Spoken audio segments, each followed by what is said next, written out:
So guys, mag-unboxing tayo ngayon. Ito na yung in-order ko sa online Shopee. In-order ko, ito ay power supply guys. I-unboxing natin. Tingnan natin sa ilalim, no. Ito na yun siya. Ito na yung in-order ko na power supply. 24 volts ang kanyang output. Ang input niya ay 20 volts. Ito na siya guys.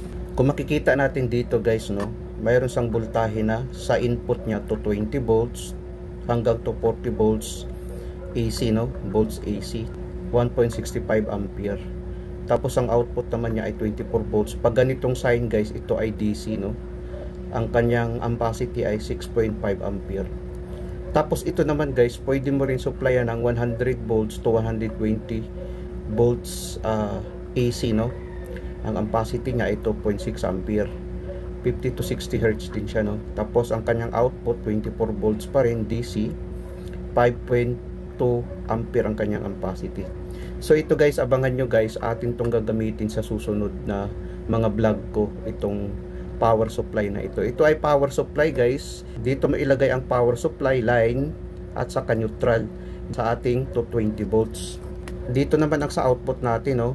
Bali ito guys, magkaka-connect ito, magkaka-connect din ito. So nag-additional lang ng panibagong slot, kung makikita natin. Ipapakita ko rin ito sa inyo kung paano natin to i-trace ang ating voltage dito. Dapat naka-off yung circuit breaker natin. Ikabit natin dito. Sa power supply kasi guys, kahit magkabaliktad, walang problema. Gusto ko lang bigyan ng kunting kaalaman yung mga baguhan. Tapos ito rin, no, ikabit din natin to sa power supply niya. Dito guys, kahit magkabaliktad, walang problema ang connection dahil AC kasi ito, hindi sa DC, no. Pag AC guys, walang problema kahit magkabaliktad, wag lang sa DC. Ngayon okay na. Tapos ito naman, ilagay naman natin dito sa neutral.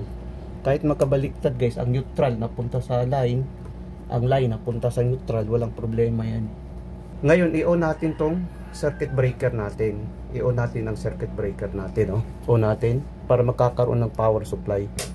Pag mag-check tayo dito guys sa DC, i-ganon natin, ilagay natin dito dahil 24 volts naman ang nakalagay. Ilagay natin dito sa 50, nakalagay dito DC 50 volts, no, dahil 24 volts. Lagi nating tatandaan guys, itong pula sa ating Sanwa multimeter, itong pula na probe, ito ay positive. Ito namang black ay always ito negative, no. Kung makikita natin dito, pag mag-trace tayo dito ganito, no, ito yung sa positive, ito naman yung sa negative, no. Kung makikita natin, nagbigay ngayon ng, dito kung makikita natin dito, nagbigay siya ng reading na 24 volts, no. Kung makikita natin, dahil nakasetting siya sa 50, dito kasi ay 20, no. Dito kasi ay 50, dito ay 20. So mga dito dapat, pag dito ang palo niya, so ibig sabihin 24 volts. Kung makikita natin, no.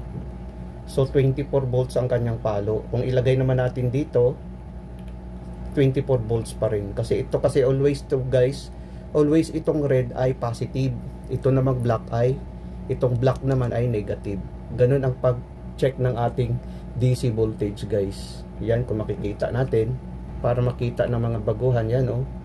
Pumapalo siya. 24 volts. Tapos pag ilagay mo naman dito, ganun din 24 volts. Dito naman, 24 volts. Dito naman, 24 volts din. Wag natin baliktarin na ito ilagay natin sa negative, itong red, wag. Dapat ganun. Positive is always positive. Negative is always negative. Sana guys nakapagbigay ito ng konting kaalaman sa mga baguhan. Maraming salamat sa inyo guys. Hanggang sa muli.